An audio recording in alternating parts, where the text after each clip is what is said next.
Mes très chers amis vierges, bonjour, Sandra Dania, je suis ravie de vous retrouver à l'occasion de cette nouvelle année et j'en profite en la date de ce premier jour de l'année 2023 pour vous souhaiter mes meilleurs vœux et vous offrir cette petite surprise que j'ai préparée. Donc je souhaitais vous offrir votre tour d'horizon pour ce premier semestre 2023 concernant vos aspects sentimentaux et ou relationnels. Voilà. Donc je vous remercie pour votre présence, je vous remercie pour votre confiance au fil du temps, des mois et des années dorénavant, puisque ça fait maintenant 3 ans que la chaîne existe. Vous remercier pour votre présence et votre confiance. Alors, cette vidéo reste dans un axe général, nous allons voir mois après mois en survol, bien évidemment, ça reste une vidéo globale. Si vous souhaitez effectuer une consultation, que ce soit par téléphone ou à mon cabinet de Rochefort-sur-Mer en Charente-Maritime, vous pouvez me joindre via le lien qui est situé en dessous de cette vidéo et via mon site. Je vous invite par ailleurs, puisqu'elles sont en ligne, à les découvrir si ça n'est pas déjà fait, vos guidances pour ce mois de janvier 2023, que ce soit pour votre signe et ascendant. Allez, j'effectue votre tirage et je reviens tout de suite.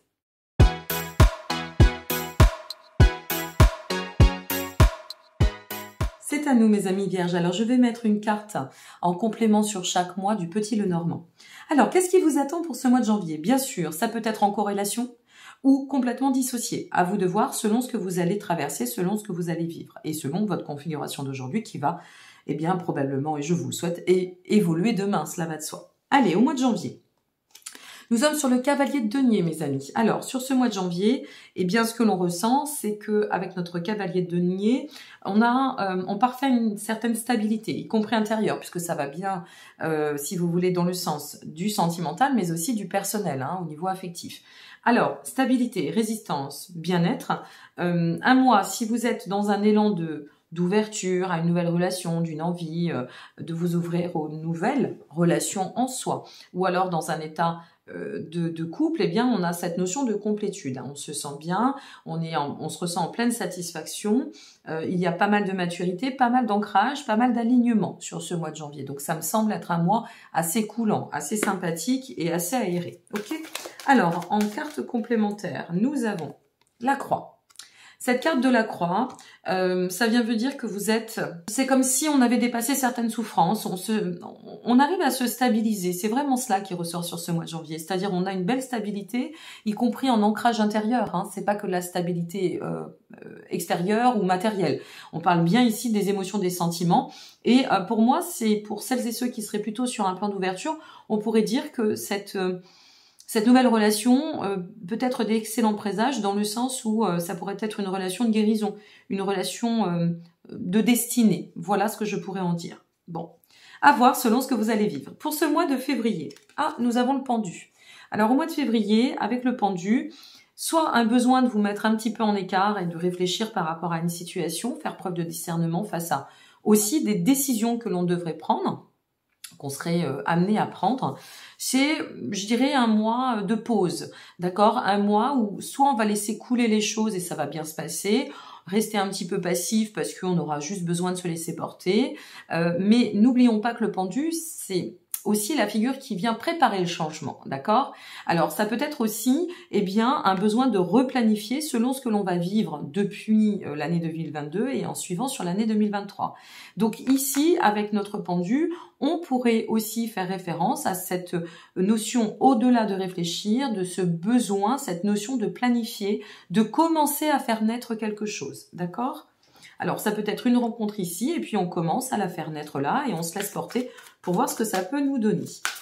En complément, nous avons... Ah oui, c'est intéressant, parce que vous voyez, on a la carte 11 qui sort. La carte 11, c'est une carte qui vient nous parler de sortir, de mettre de l'ordre dans quelque chose. Alors, on pourrait être en couple, ou déjà en relation, rencontrer quelqu'un, que ça nous amène à réfléchir pour pouvoir faire le point sur une situation. C'est possible, on y passe toutes et tous dans la vie, dans des configurations un peu complexes. Ou alors, c'est une nouvelle rencontre qui nous amène à revoir un petit peu la copie et puis à nous dire, il faut peut-être que je joue autrement, que j'agisse autrement là sur cette rencontre et vis-à-vis de cette rencontre, miser entre guillemets, c'est pas très joli, mais vous comprendrez dans quel sens, miser autrement. Et il y a vraiment cette notion de devoir poser des réflexions, d'agir autrement et surtout de guérir de quelque chose ou de sortir de tensions qui n'auraient pas lieu. Bon, à voir. Ça, c'est vous qui saurez. Sur ce mois de mars, nous avons le 7 de denier. Bon, ça vient quand même nous parler de réussite sur du long terme, d'ancrage, ce qui vous convient à merveille, de peut-être aussi de récompense sur une forme de, justement, d'évolution, de travail sur soi. Ça pourrait être aussi le fait de s'investir, de pouvoir recevoir une forme de récompense sur une remise en question. Vous voyez, il y a quelque chose comme ça quand même qui tourne entre ce mois de février et ce mois de mars. Bon, vous me direz, mais je pense qu'on va viser l'ancrage. Ah ben, on a la carte 4 qui a voulu se placer sur votre tirage. Donc la carte 4, ça nous parle d'ancrage, de racines, de foyer, de famille. Donc positionné, n'oublions pas que nous sommes bien sur le 7 de denier, positionné pour voir sur du long terme. Et ça touche bien le foyer, la famille ou et le couple. D'accord? Super. Pour ce mois d'avril, nous sommes sur le 5 de denier. Bon, alors, on retombe un petit peu sur une période, peut-être qu'on a besoin pour pouvoir bien ancrer cette configuration ou y prétendre, la projeter, on a peut-être besoin de revoir quand même aussi les aspects matériels, d'accord? Je vais exceptionnellement en retirer une sur votre 5 de denier. Nous avons le 6 de coupe, ok. Donc on a bien besoin... Alors, voilà comment je vais vous le dire, amis vierges. Que vous ayez besoin d'actionner une fracture pour aller d'autant de l'avant, que ce soit seul ou avec quelqu'un. Parce qu'on est bien aussi sur le tirage sentimental et ou relationnel. Que vous ayez à devoir faire face à une nouvelle rencontre qui va se manifester, qui peut se manifester dans votre vie. Que vous ayez le désir de vous réouvrir à l'issue d'un travail quand même conséquent et du fait d'être revenu à vous. Ce qu'on nous dit, c'est qu'il va falloir lâcher le passé. Voilà, c'est clair et net. À mon avis, au mois d'avril, vous avez un passif à lâcher, à nettoyer. En somme, c'est un peu comme si, puisque le 6 de coupe vient me le confirmer, c'est un peu comme si on disait, pour ancrer, tu peux pas faire avec de l'ancien. Si tu veux ancrer dans de la nouveauté, il va falloir que tu t'ancres dans la nouveauté. Si tu veux changer les schémas, il va falloir que tu te remettes en question et que tu changes aussi ta façon de fonctionner. Il y a cette notion d'acter un changement, mais de bien prendre en considération, surtout à la période de ce début de printemps et pour le mois d'avril, semble-t-il, de bien réfléchir à ne pas répéter les erreurs ou les schémas du passé ou de ne pas conserver peut-être de liens toxiques avec le passé. C'est important.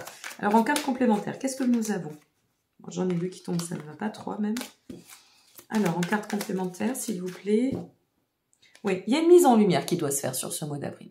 Il y a une prise de conscience qui doit s'acter. Elle va s'acter sur ce mois d'avril, mais c'est vraiment une vraie mise en lumière. Je vous le dis, voilà. Vous me direz, si vous prenez en cours et si vous découvrez cette vidéo, par exemple au mois de mai, vous verrez ce qu'il a pu en ressortir par rapport à ce qui a été énuméré dans le cadre de la guidance. D'accord? Allez, on va voir sur le mois de mai. Alors, pour notre mois de mai, waouh, nous sommes sur la tour. Bon, alors, je vous confirme. On a besoin d'écrouler l'ancien pour renaître du nouveau. Voilà, c'est pas compliqué. Parce que la tour, elle vient nous parler de bouleversement, de cycle de libération, bien évidemment. Donc c'est super porteur. Elle vient nous parler de changement de cap de vie, vous voyez, ou de changement de vie, peut-être aussi, de restructuration et peut-être une configuration d'une nouvelle rencontre ou d'une situation qui serait totalement inattendue et qui nous amènerait sur ce mois de mai, eh bien, à, là, pour le coup, revoir complètement la copie. On peut très bien ancrer une situation ici et puis décider de changer du tout au tout. Alors ça peut être changer d'environnement, ça peut être par exemple vous quitter un environnement pour aller rejoindre quelqu'un. Et donc là c'est un grand bouleversement parce que vous bouleversez votre vie, vos habitudes, voilà votre champ amical, etc., etc. Ça peut être cela aussi, vous voyez. Bon, mais ce que l'on ressent, c'est tombé à l'envers, c'est intéressant. C'est que c'est l'éclaircie, Là, je vous disais la mise en lumière, et bien là, on y voit très très clair. Voilà. On est clair avec soi-même, clair avec l'autre sur ce mois de mai. On peut pas aller trop loin parce que tout va dépendre de ce que vous allez vivre et puis comment vous allez cheminer, où est-ce que vous en serez à ce moment-là. Mais ce que l'on sait, c'est que ce mois de mai, c'est le mois de l'éclaircie. C'est le mois où tout s'éclaire et où si on doit écrouler les vieux schémas, en arrêter pour reprendre ou s'élancer pour commencer, eh bien, à mon avis, c'est entre avril et mai. Bien, on finit avec votre mois de juin. Nous sommes sur le 3 de denier sur ce mois de juin. Alors ce mois de juin, on nous parle de liens, de reliance, de collaboration, de partenariat. On a réussi à évoluer et suffisamment travailler, y voir suffisamment clair pour pouvoir envisager ce qu'on appelle le chemin des bâtisseurs, envisager l'avenir, envisager la construction. Donc vous voyez, il y a des choses à régler. Pour certaines et certains, une fois de plus, ça reste général, ça vaut pas une guidance privée, on est d'accord. Hein. Mais il y aura des choses. Ici, peut-être c'est un mois de soft, ok. Et puis peut-être, ça peut être tout bêtement, hein, je suis en train de me le dire et je souris en même temps. Ça peut être ici, c'est inattendu, il y a l'arrivée d'un enfant, par exemple, ou une configuration qui nous amène avec, je sais pas moi, cette personne avec qui vous êtes ou vous serez, qui va être mutée et qui nous amène à revoir un petit peu notre positionnement. Mais on vise quand même l'ancrage et le bâti dans l'avenir. Hein. Donc c'est pas mal. Et ensuite, en carte complémentaire, avant de passer à votre message, nous avons... Oh, on a la polarité féminine. Donc ici, ce que ça vient nous dire, c'est « Oh, mon doux foyer ». Voilà, j'ai envie de vous le dire comme ça. « Oh, mon doux foyer ». Ou alors, pour certaines et certains, aussi, ça peut être un cheminement, quel que soit le cheminement. Imaginons que vous vous sépariez. Bon, voilà, vous êtes au bout de votre histoire, vous vous séparez, vous n'avez plus envie de ça.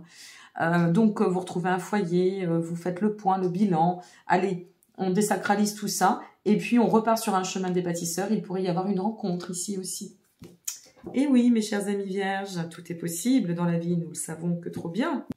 Alors, on va regarder votre message. N'hésitez pas surtout à liker, vous abonner ou partager. Vous savez que c'est d'autant de soutien pour me permettre d'être référencée sur YouTube. Et donc, à cet effet, de pouvoir moi aussi partager auprès du plus grand nombre. Et je vous en remercie. Et puis, vous disposez de tous les liens en dessous de cette vidéo. Alors, quel est le message pour vous? On nous dit... Lorsque je me concentre sur ma lumière intérieure, je vois le monde à travers la lentille de l'amour. Waouh. Superbe. Eh bien, écoutez, je vous souhaite un super premier semestre. N'hésitez pas une fois de plus à nous donner vos commentaires, nous dire selon quand vous allez découvrir cette vidéo, ce qui se sera passé, si ça peut-être interagi ou pas, si ça vous a parlé. Moi, c'est toujours intéressant de vous lire, même si maintenant les commentaires, vu que la chaîne a pris de l'essor, sont assez conséquents. Je ne peux plus y répondre comme avant, malheureusement. Mais je vous lis avec grand soin. Je dis à très bientôt et encore mes meilleurs vœux. Au plaisir. Au revoir.